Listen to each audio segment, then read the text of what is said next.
Halløj! Jamen, det er Amrit fra Amrits Strik i Valby. I er sikkert nogen, der ved, hvem jeg er. Og så er nogen, der ikke ved, hvem jeg er. Men jeg har en garnbutik i Valby. Men det er ikke så meget det skal handle om i dag. Jeg har nemlig vinterferie. Og tiltrængt vinterferie. Vi har heldigvis travlt i butikken, og det er så dejligt. Det er skønt. Men det, jeg lige vil tale lidt om i dag, komme med et lille indspark omkring, det var noget, jeg har gået og tænkt på i et stykke tid, og også i dag, da jeg var ude og gå med min huni, der tænkte jeg, hvordan kan det være, når jeg har ferie, at jeg så meget mere nyder at strikke, og når jeg er i butikken, så kan det godt nogle gange blive en lidt pligt. Og det har simpelthen noget at gøre med det, at det ene er pligtstrik, og det andet er lyststrik. Og jeg tænker lidt, at det er fordi, at det jeg skal lave til butikken, ikke er noget, jeg vil lave til mig selv. Til butikken laver jeg meget de ting, der er oppe lige nu. De opskrifter, der er oppe, det bliver nogle gange mere afdæmpede farver. Men for det meste, så bliver det lidt vildere farver. Men til butikken laver jeg kan også lave nogle lidt vildere ting til butikken. Men jeg laver også de ting, for eksempel har clownblusen solgt rigtig godt. Og den laver jeg selvfølgelig til butikken, eller den blev lavet til butikken. Men når jeg er hjemme, så laver jeg faktisk helt andre ting. Så laver jeg for eksempel sådan noget, og det kan godt være, at I tænker, nej, her gik vi og troede, at hun var så dygtig. Og har så god smag. Jeg laver for eksempel sådan noget her. Den her bog har jeg fået anbefalet af Mette Larsen, hende der har kreativ strik, inde på Instagram. Hende skulle I til at følge. Hun laver nemlig nogle anderledes ting. Og det kan være meget inspirerende i en strikkeverden, hvor mange af os laver lidt det samme. Og hun har her anbefalet den her med tea cozies, altså tehætter. Og det er de mest fantastiske tehætter. Og den dumpede faktisk, for eksempel er der også sådan en her.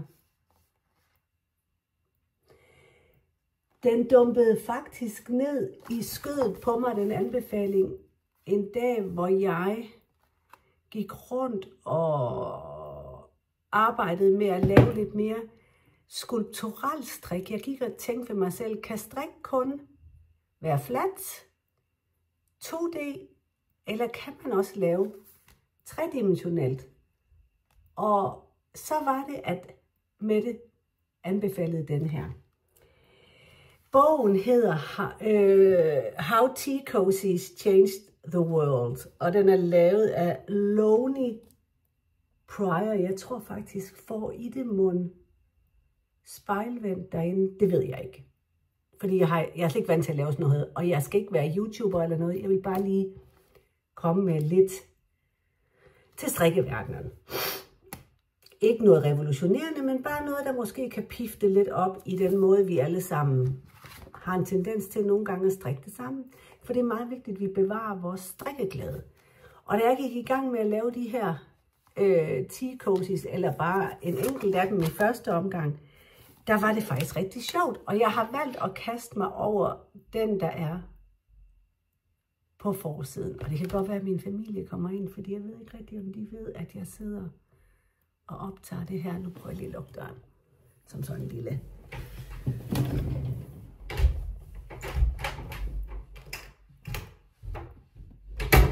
En lille hentydning. Men i hvert fald, så startede jeg med at lave de der skal sidde ovenpå den. Og de er jo ikke fyldt endnu. De skal fyldes med sådan noget bamsefyld. Det er ligesom sådan nogle mushrooms, kalder hun dem. Og de er faktisk strikket ud i en køre. Jeg vil 4'eren, og der skal være Som I kan se, skal der være 5.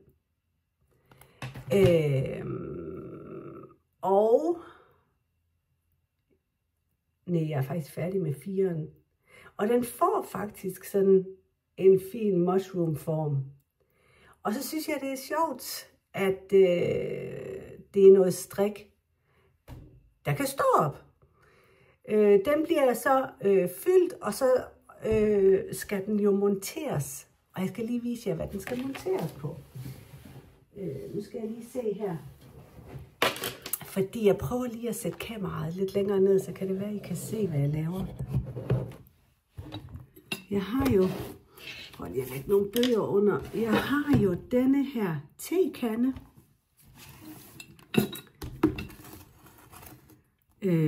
Faktisk en engelsk tekande. Og der er strikket den første del her, som ligesom har et låg og nogle sider. Og så kommer den til at sidde, nu prøver jeg lige at tage filteret ud. Så kommer den til at sidde sådan her.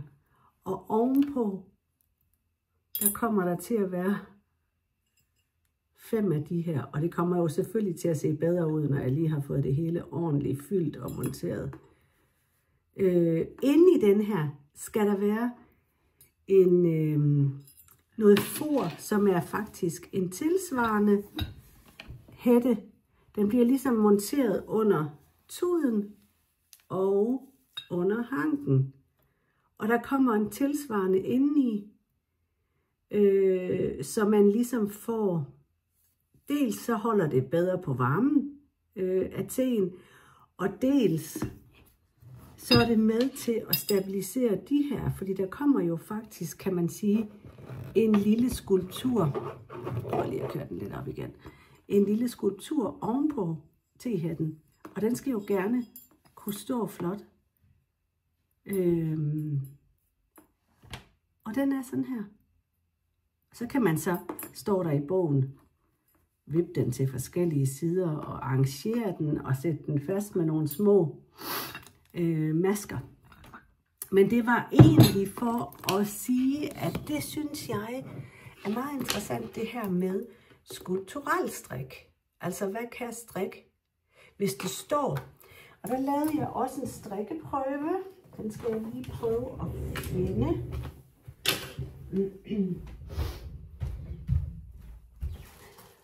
Her. Jeg har nemlig lavet en strikkeprøve, som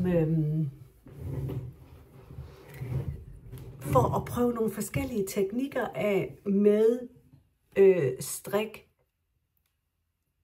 som kan stå.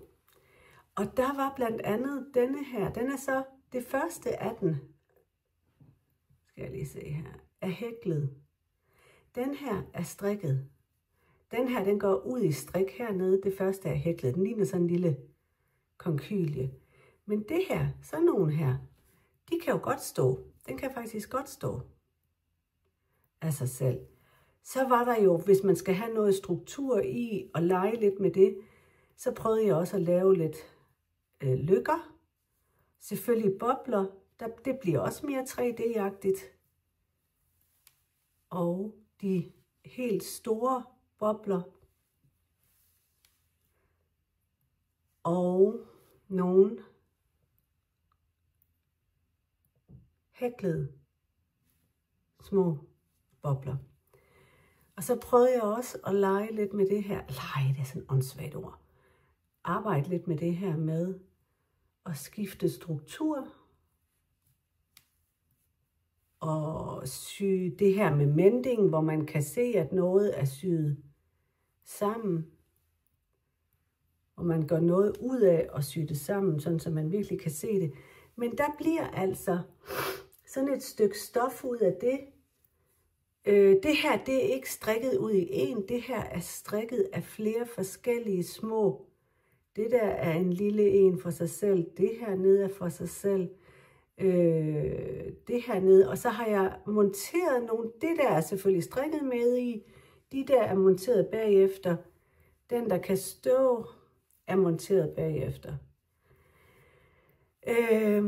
Og det er sådan set for at finde ud af, hvad strik kan, når vi ikke taler om sweatre og tøj.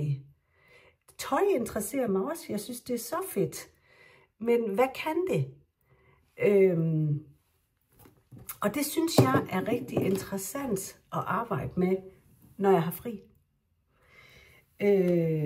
Og der har jeg for eksempel, og det kan være svært nogle gange at forklare folk, hvad jeg strikker, fordi folk er for det meste vant til at høre på, jamen jeg har for eksempel, og det kunne jeg godt sige, jeg har taget garn med hjem til den nye beanie nummer 6 fra My Favorite Things. Nu kan jeg ikke vise den, fordi den er på min telefon, og den bruger jeg jo til at filme med. Men det er sådan en beanie, det er sådan en hue, hvor det her stykke er i sådan noget bouclé, bamseagtigt noget, og så ligner det nærmest sådan noget, ikke ruskin, hvad hedder det andet, hvor man ligesom har syningerne ud af, ikke ruskin, det hedder en, det kan jeg ikke huske. Rulam. Det ligner rulam. Og der har jeg taget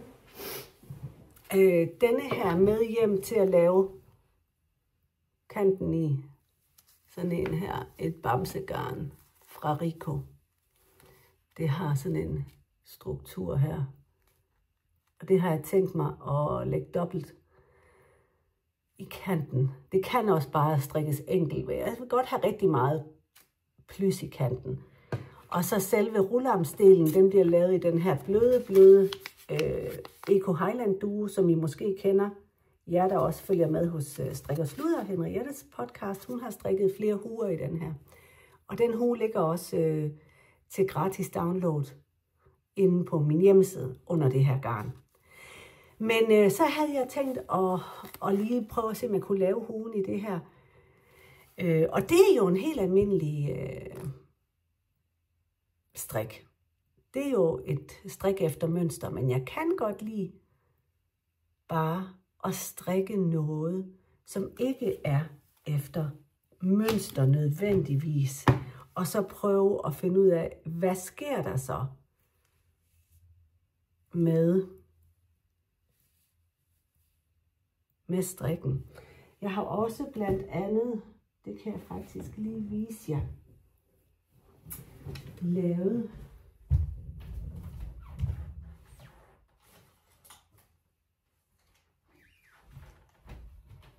sådan en stor ting her. Nu skal jeg lige se her. Kan I se? Jeg tror lige, jeg prøver at gå lidt tilbage. Jeg skal lige passe på, at der ligger en kat her. Men sådan et vægophæng. Et ophæng. Og det har jeg, der gør jeg det, at jeg laver nogle benspænd for mig selv, hvor jeg siger, jamen det skal være holdt, for eksempel det her, det skulle være holdt i røde nuancer. Og så må jeg kun strikke i rødlige nuancer. Så starter jeg for neden med at gøre, jeg tænker ikke over det. Jeg tager det garn, jeg har lyst til. Og her har jeg arbejdet meget med at gøre farven så dyb og på engelsk vil man sige rich, altså så intens som muligt. Og der har jeg så går jeg lidt op på, så tager jeg for eksempel og lægger noget sammen, og så går jeg lidt op på pind. Og her er der lidt almindelig hulmønster, kan I se, bare for at give lidt effekt. Hernede har jeg prøvet at se på, kommer så noget garn her, kommer det mere til sin ret? Det er noget garn, jeg har fra IDK, men hun har svært ved at skaffe det lige nu desværre. Men jeg har prøvet at spørge hende, om ikke hun, eller hun er i hvert fald på sagen. Men så har jeg ligesom sagt her, hvornår kommer det her garn mest til udtryk? Er det på ret eller på vrang? Og hvordan kan man arbejde med det her garn, så det folder sig mest muligt ud? Det er lidt svært at se på filmen. Der er flere nuancer, kan jeg se, når jeg bare kigger på det. Og så har jeg også arbejdet med løbemasker. Herude er der nogle løbemasker, altså hvor man lader en maske løbe. En løbemaske bliver stoppet af For eksempel ind- og udtagninger. Så jeg har lagt nogle indtagninger, udtagninger, whatever, nogle steder. I kan se, at løbemasken løber igennem flere garner. Løbemasken starter faktisk heroppe, hvis I kan fornemme det. Og så løber den hele vejen herned til, hvor der så har været en ud- eller en indtagning, eller en fejl af en eller anden art. Så stopper masken med at løbe. For at se, hvad giver det af effekt? Herinde har der været nogle lange masker. Det vil altså sige nogle masker, hvor jeg har... For der er forskel på lange masker og løbemasker. Lange masker, det er, når man slår snoren, strikker en ret, og så slår man garnet et par gange rundt om pinden og strikker den næste ret. Så når man kommer om på den anden side, så folder det ligesom sig ud der, hvor man har slået om pinden. Så det er noget helt andet. Der kan du bedre styre længden, end du kan i en løbemaske. For at se, hvordan det måske kunne skabe en... Hvad det for en effekt, det skaber. Der er også lidt gobelænstrik herinde. Og gobelænstrik, til jer, der ikke ved det, det er jo ikke flerfarvestrik. Intarsia er flerfarvestrik. Her, normalt vil du trække tråden bag på arbejdet, hvis det er flerfarvestrik. I gobelænstrik, der låser du den, der hvor den er, og strikker faktisk her med en form for garn, og herover med en anden form for garn. Så du trækker ikke noget med. Det har hver deres områder, kan man sige. Og så har jeg ligesom prøvet også at starte på nogle meget store pinde. På nogle meget store pinde er der startet på her. Der er for eksempel startet på sådan nogle her. Det her, det er en 20'er. Jeg synes, de er svære at strikke på. Jeg har meget nemmere ved at styre de små, og kan egentlig også bedst lide de små. Men de store giver bare en rigtig god effekt. Fordi det her garn er strikket på dem her. Det er en meget tynd, det er en fingering, det vil sige, den løber cirka en strømpegarns løbelængde, altså 200 meter cirka på 50 gram. Og den ser sådan her ud, når den bliver strikket i en tråd på de meget store pinde. Og så ser den sådan her ud, når den kommer helt op på de små pinde. Herom, der har jeg arbejdet lidt med nogle andre strukturer. Kan I se, der kommer ligesom sådan nogle dutter der. Ja, de kommer faktisk på begge sider. Jeg kan sådan skubbe dem ind her. Det er lidt svært at se. Og så har jeg igen arbejdet med de her frynser. Frynser eller lykker, som jeg faktisk tror sådan helt generelt kommer til at være i modebilledet i det her halvår, hvis man er interesseret i sådan noget. Jeg tror, vi ser mere retriller igen, og jeg tror, vi ser mere lykker. Men det er bare noget, jeg tænker. Der er i hvert fald meget af sådan noget fryns på alt muligt andet tøj, kan jeg se. Men altså, når det her er færdigt, så kommer det ligesom til at hænge som sådan et stort ophæng, et stort vægtæppe. Og det er jo svært at se i sådan bare på et kamera. Jeg vil lige vise jer en anden ting, som jeg har lavet, og som allerede hænger. Skal jeg lige se, om jeg kan det. Det hænger nemlig her.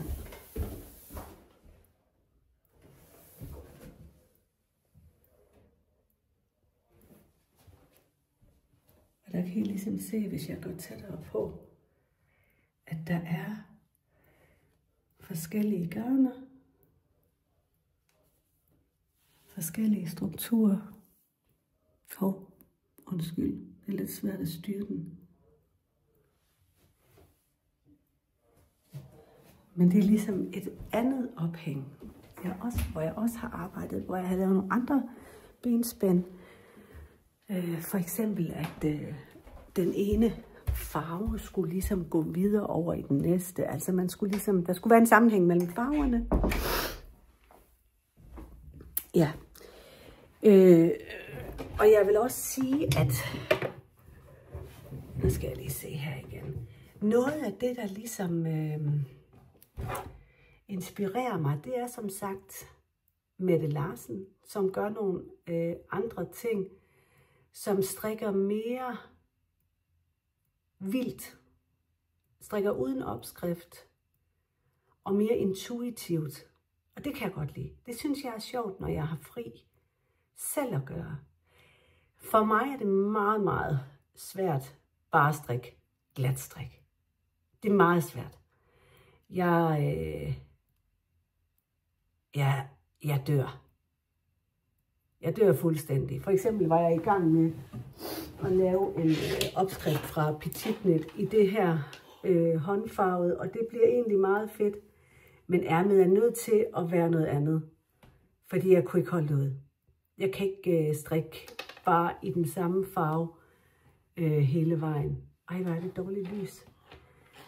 Så ærmerne, de bliver altså noget andet. Men det kan blive meget godt alligevel. Jeg bliver så træt af bare at strikke glat strik eller strikke noget, fordi at det er sådan, man skal gøre det. Så kommer jeg hele tiden til at tænke ud af boksen, ligesom med goblerne. Eller så kommer jeg til at tænke ud af boksen, som om jeg er sådan en kreativ. Men det er jeg jo nok, men altså jeg kommer bare til at tænke på en anden måde.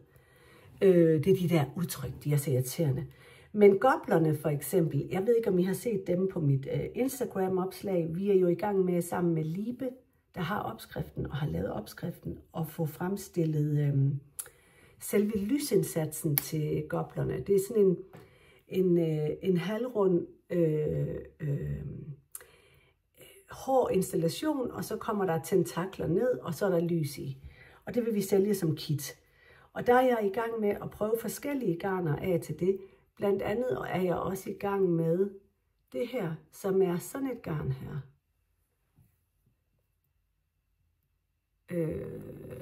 Kan I se det? Det har ligesom sådan nogle tråde på sig, og så skifter det farve. Og det prøver jeg også at strikke ind. Der kommer ligesom, nu skal jeg, altså her der, det her det er kuplen til lysindsatsen, og så kommer der tentakler ned herinde i midten af den. I kan se den inde på min Instagram. Og der prøver jeg jo også at lige have noget garn, der er lidt anderledes. Og jeg synes egentlig, at vi generelt, jeg har i hvert fald lyst til generelt at være lidt mere modig, hvad angår brug af forskellige garner. Det kan jo bare være en effekt, at man lige måske bare lægger sådan noget her ind i kanten, eller lige i kraven. Det kunne også være det her, der var i toppen af beanie nummer 6. Den her hue, jeg lige snakkede om.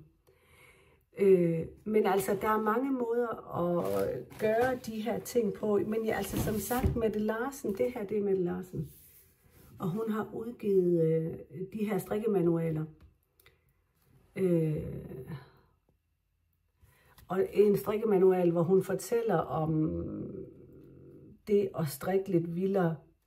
Hun laver for eksempel også, hvor hun laver strik til BH'er. Der er sikkert mange af jer, der sidder og tænker, nøj, det er grimt.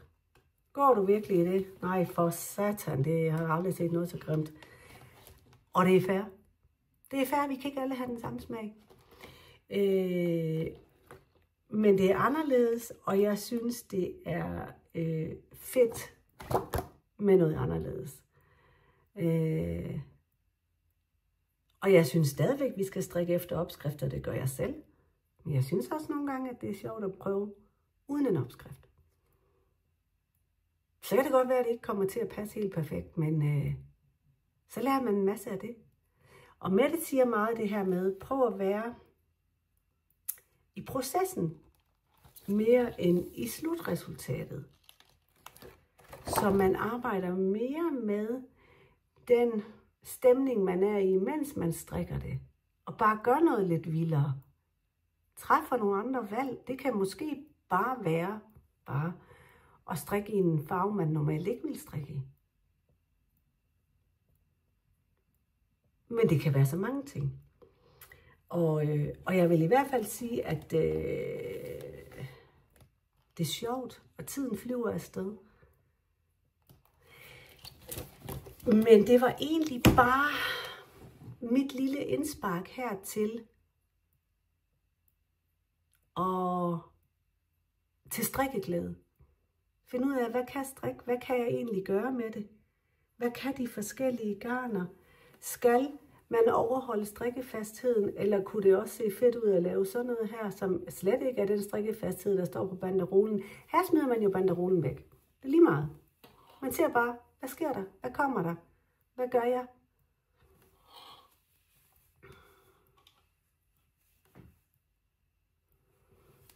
Måske er det lidt det, Lærke Bagge siger med inner child. Jeg er bare ikke så glad for den term med det indre barn. Jeg synes, det er sådan lidt brugt. Men ligesom jeg ikke er glad for det med at lege og tænke uden for boksen, det er nogle forfærdelige udtryk, som er blevet lidt kliché i min verden. Men i hvert fald en gang imellem prøve noget lidt andet for at genopdage sin strikkeglæde, så det ikke kun bliver fremstilling af tøjstykker på en bestemt måde. Og nu vil jeg overveje, om jeg vil lægge videoen ud, fordi jeg har egentlig ikke tænkt mig at lave en podcast. Jeg vil bare